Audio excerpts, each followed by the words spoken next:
வணக்கம். ஈழத்து கவிமுரசு வாணி செல்வராஜா ஈழத்திலிருந்து இன்றைக்கு என்ன ஒரு பதிவுன்னு சொன்னால், முக்கியமாக இந்த உறவுகள் அனைவருக்கும் நன்றியையும் வணக்கத்தையும் தெரிவிக்கிறேன். ஏன்னு சொன்னால், உங்களுடைய அன்பு ஆதரவாளான் இந்த தொடர் ஒளிபரப்பு செய்து கொண்டிருக்கிறேன். உங்களோட அன்பு தான் எனக்கு முக்கியம். உண்மையாக சிலர் சொல்கிறாங்க, முகநூலில் 1-2 பேர், உங்களுக்கு இதால் என்ன வருமானத்தை என்ன செய்கிறீங்க, நீங்கள் பேங்கில் போட்டு வச்சிங்களா, நிறைய காசு வச்சுருக்கீங்களா, உழைக்கிங்களாண்டு. எனக்கு என்ன சொல்கிறது, நான்ன்றதே எனக்கு பெரிய ஆணவம் தான் நான் பாவிக்கிறதில்ல. சரியா, நான்ன்றது ஆணவம். எனக்கு என்னுடைய மக்கள் அப்போ இப்படி இருக்கக்குள்ளே இது ஒரு தொழிலாக நான் உண்மையாக செய்ய விரும்பலை. யூடியூப் சேனல் வச்சுருக்கிறேன். உண்மையாகவே டிக்டாக் இருக்குது, முகநூலில் 4 விதம் இருக்குது, இல்லைன்னு சொல்லலை. பேசும் எழுத்தாணியில் மக்கள் அறிகிற செய்திகள் அது உண்மையாக பொய்யான்னு மக்கள் தெரிஞ்சு கொள்ளணுமன்றதுக்காண்டி எல்லா வகையிலையும் போடுவேன்.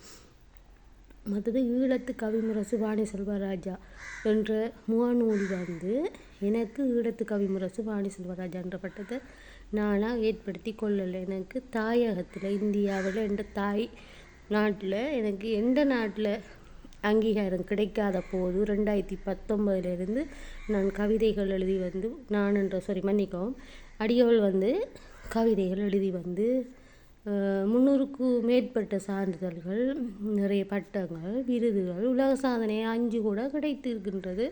கவிஞர் கண்ணதாசன் விருது, பல விருதுகள் கிடைத்திருக்கிறது. அது என்னுடைய அறிவுக்கான அந்த சான்று.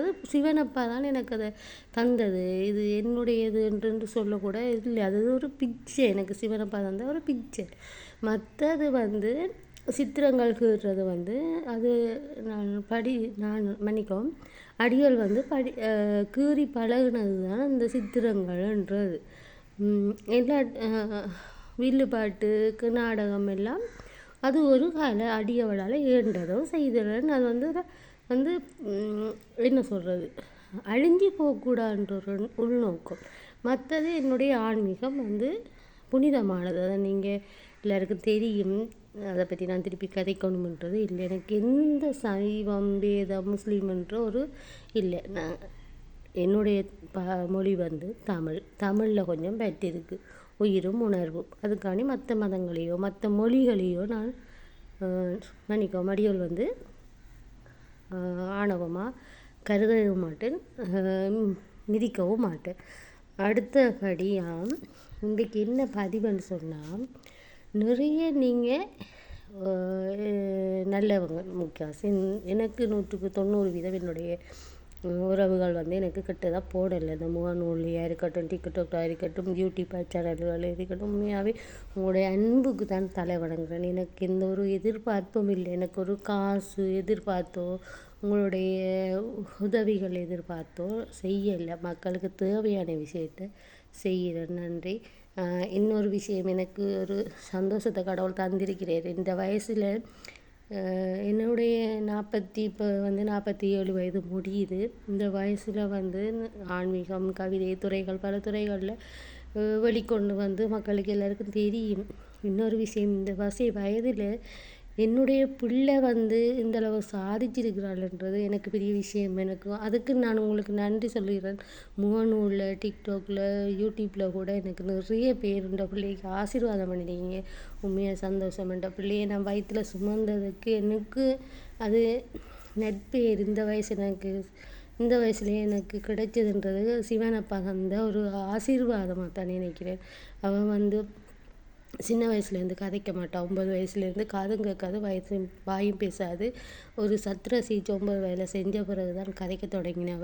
அவளுக்கு சித்திரங்கிருவா, டான்ஸில் விருப்பம். பிரதம் கிரேட் 2 வரைக்கும், 2ஆம் தரம் வரைக்கும் அவள் பாடம் செய்தவ. அதுக்கு பிறகு அவளுக்கு யோகாவில் கொஞ்சம் ஆர்வம் கூட. அந்த யோகா 1 வருடம் கூட இன்னும் ஆக இல்லை சேர்ந்து. உண்மையாகவே ஒரு கிழமையில் 3 கிளாஸ் தான் நடக்கும். அவள் இன்னும் 1 வருஷம் பூர்த்தி ஆக இல்லை. தை மாதம் வந்தால் தான் அவள் 1 வருஷம் பூர்த்தி. தை மாதம்ல பங்குனி மாதம். அப்படி இருக்கக்குள்ள அவள் வந்து தேசிய மட்டத்தில் வந்து தங்கப்பதக்கம் 2 வெண்டு மலேசியாவில் நடைபெற்ற யோகா பரீட்சை சர்வதேச யோகா பரீட்சையில் வெள்ளி பதக்கத்தை வெண்டு இலங்கைக்கு பேர் எடுத்து சாதிச்சிருக்கிறாவோ. அது தாயென்ற ஒரு வகுத்தில் நான் சுமந்தன்ற பிள்ளையால் எனக்கு ஒரு சந்தோஷமும் பெருமையுமையாகவே எனக்கு அது இது வந்து திமிரா நீங்கள் கருதாதீங்க. அவட முயற்சி அவளை வந்து இந்தளவு நிறைய இடங்கள் அடிபட்டிருக்கா. பள்ளியில் போய் சேர்க்கும் போது இருந்து நிறைய இடங்களில் அவள் வந்து இப்போவும் பள்ளியில் படிக்கிற ஒரு சில ஆசிரியர்களாலேயும் கூட அவள் வந்து தாழ்த்தப்பட்டவ. அதனால் அவளுக்கு ஒரு வைராக்கியம் தான் வந்து எப்படி இருக்கணும் என்றது. அதில் வந்து அதிபர் யோகா பயிற்றுவிக்கிற பாடசாலையாகட்டும் ஒரு சில உறவுகள் வந்து நல்ல உறவுகள் வந்து அவைக்கு தட்டி கொடுக்குறாங்க. அப்போ நாங்களும் தாய் தாப்பனன்று அவைக்கு நாங்கள் ஊக்கம் கொடுக்குறோம். இப்போ இந்த போன செலவுகள் கூட எங்கெல்லாம் வந்து தங்கி நின்றது. எங்களுக்கு ஒரு கவர்மெண்ட்டோ இதோ ஒரு எந்த வகையிலும் உதவி கிடைக்கல. இவருக்கு ஒரு சந்தர்ப்பம் வந்ததுன்னு போட்டு பணத்தை பார்க்காம நாங்கள் மலேசியாவுக்கு அனுப்பி வச்சது உண்மை. அதில் அவள் போயிட்டு சாதித்ததும் உண்மையாகவே இந்த வயசாக வந்து 9ஆம் ஆண்டு மகாஜன கல்லூரியில் கல்வி பயின்றா. மட்டக்களப்பு மகாஜன இந்து மன்னிக்கவும் மட்டக்களப்பு மகாஜன பெண்கள் பாடசாலை அதாவது இன்டர்நேஷ்னல் ஸ்கூல் ஆக்கப்பட்டது. மகாஜன மட்டக்களப்பு மகாஜன கல்லூரியில் படிக்கிறாவோ. அவள் வந்து 9ஆம் ஆண்டில் படிக்கிறாவோ. அவள் வந்து தேசிய மட்டத்தில் தங்கப்பதக்கம் 2 வெண்டுத்து சர்வதேச மட்டத்தில் போய் 12 நாடுகளுக்குள்ளே அவள் யோகா 13 வயசு 15 அவளுக்கு 13 வயசு 15 வயசு பிள்ளைகளோட போட்டி போட்டு இந்தியா முதலிடமும் இலங்கை 2ஆம் இடமும் வந்தது. வெள்ளி பதக்கம் வேண்டாவோ. அது எனக்கு பெரிய சாதனை தான். சர்வதேச மட்டமண்டக்குள்ளே மகள் போய் யோகா வந்து அது அவைய படிப்புக்கு ஆசைப்பட்டது சைவம் சார்ந்தது. மற்றதை வந்து அவனோட உடல் நலம் மனபலம் அதுக்கு அவனுக்கு அதை படிப்பிச்சது. அவள் வந்து 2ஆம் இடத்துல வெற்றி பெற்று சாதனை இலங்கைக்கு ஒரு சாதனையும் படிச்சிருக்கா. அது அந்த வகையில் எனக்கு பெரிய சந்தோஷம். அதை கடவுள் தான் எல்லாமே கடவுள் தான் சொல்லுவாங்க. இந்த கழிச்சகல் தலைக்கல்லுன்னு சொல்லுவாங்க. அவள் எந்தளவு மட்டப்படுத்தின பாடசாலையாகட்டும் ஆசிரியர்களாக இருக்கட்டும் அதிபராக இருக்கட்டும் சேர்க்கக்கூட எங்களுக்கு 7 ஆண்டவங்க. இப்போ அவங்களுக்கு இது ஒரு முன்னுதாரணம். ஒரு பிள்ளைகளை சும்மா பார்த்து எடை போடக்கூடாது. 7 ஆண்டு அதனால் ஆசிரியர் சில படிக்க தெரியாது சிலையாக படிக்க தெரியாத மாணவி இந்த மாணவியை பயன்படுத்த தெரியாத ஆசிரியர்களுக்கும் இது ஒரு முன்னுதாரணம். இந்த வயசில் அவளுடைய சாதனை வந்து உண்மையாகவே பெருமைக்குரிய விஷயம். அதுக்கும் நீங்கள் தட்டி கொடுத்த அனைவருக்கும் ஆசிரியர் அதிபர்கள் உதவி கொடுத்த ஊக்கம் கொடுத்த அதிபர்கள் ஆசிரியர்கள் மாணவர்கள் எங்கேயாவது இருந்து நீங்கள் ஒரு உங்களோட பாடசாலை மட்டும் இல்லையே வேறு ஒரு அதிபர் ஐயோ அந்த பிள்ளை நல்லா செஞ்சுட்டு கொண்டு வாழ்த்துவீங்க இல்லையா. அவங்களுக்கும் நான் முன்கூட்டியே நன்றியை தெரிவிக்கிறேன். ஒரு சில அதிபர் ஆசிரியர்களால் என்னுடைய பிள்ளை பழி வாங்கப்பட்டது. இப்போவும் ஒரு சில ஆசிரியர் பழி பட்டு கொண்டு இருக்கிறாங்க. ஆனால் அந்த பிள்ளையை நீங்கள் எடை போட்டது பிள்ளை அவளே முடியும்.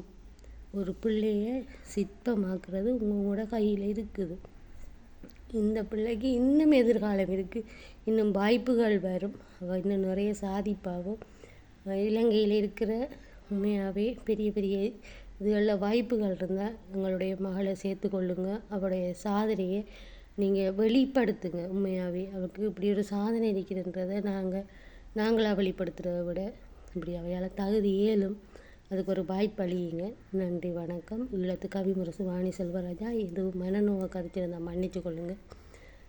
என்னுடைய பிள்ளையோட எதிர்காலம் இதுவரைக்கும் நல்லா இருந்தது. இன்னும் உச்சகட்டத்தில் இருக்க வேணும். அதால் நிறைய